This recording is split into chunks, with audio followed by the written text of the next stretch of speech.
Hello everyone! I hope you're doing well. Can you think of a better way to end the month than with a manga haul? I sure can't. Since I already did a mini haul earlier, and since I bought so much stuff at Anime NYC, I didn't really have money to go hard on manga this month. Regardless, I'm super excited about everything I got. So remember, it's not about the number of volumes you have, it's about how they make you feel. Without further ado, let's get started. Up first, I have Volume 10 of My Hero Academia.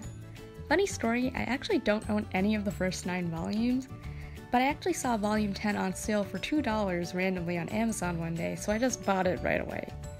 I do eventually plan on buying the rest of the series, but I'm not really in a rush to do that right now.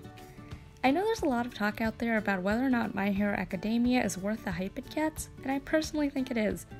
I love the characters, and I've enjoyed each of the arcs so far. I will say though, I do have a penchant for heroes and heroic people, so maybe I'm a bit biased. Up next, I have a volume you may have already seen, Acha. I talked about this first volume in a previous video, but in case you haven't seen it, Acha follows the story of Gene Otis, who's the vice chairman of the Territory Inspection Department, as he runs inspections of the different branches of Acha. He's basically making sure that everything's in order and that nothing is out of place. While this is all going on, there are things stirring about in the kingdom, and Gene is on everyone's radar.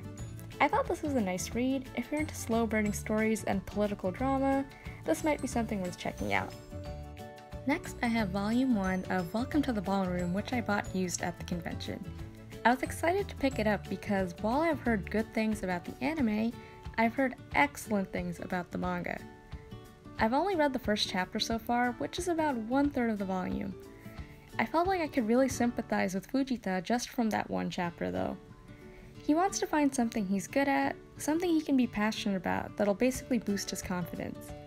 As you might have guessed, he finds ballroom dancing. Besides the protagonist, I really enjoy the art in this manga. I was worried it'd be hard to capture dance in manga form, but the art here is dynamic and fluid, and it's really incredible. Next, I have an interesting manga, Volume 1 of The Prince in His Dark Days, which I also bought at the convention. This manga was a quick read, but I still feel like I'm digesting it.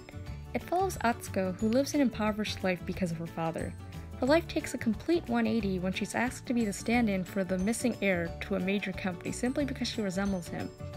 Of course, the gender bend trope isn't new, especially in shoujo, but there's a certain darkness and heaviness to this manga. The way it handles complicated issues like one's identity and finding happiness is mature, for lack of a better word. While it's marketed as shoujo, I actually think it teeters between shoujo and josei. Next, I have Volume 5 of Suteki Nakata. I know I talked about this manga in last month's haul, but I realized I spent so much time talking about Kawahara-sensei that I didn't even tell you about the plot. Suteki Nakata follows Nonika, a girl who's essentially in love with the idea of love. As a kid, she saw a broadcast about New Year's Eve and saw a bunch of happy couples and was moved by their love. From then on, she decided that she wanted to experience it too. Fast forward to the present, and Nonika still wants a boyfriend, but she doesn't have any experience with talking to boys.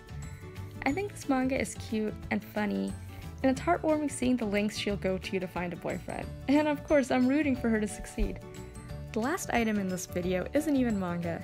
I present to you Reborn Colore, which is Katekyo Hitman Reborn's art book.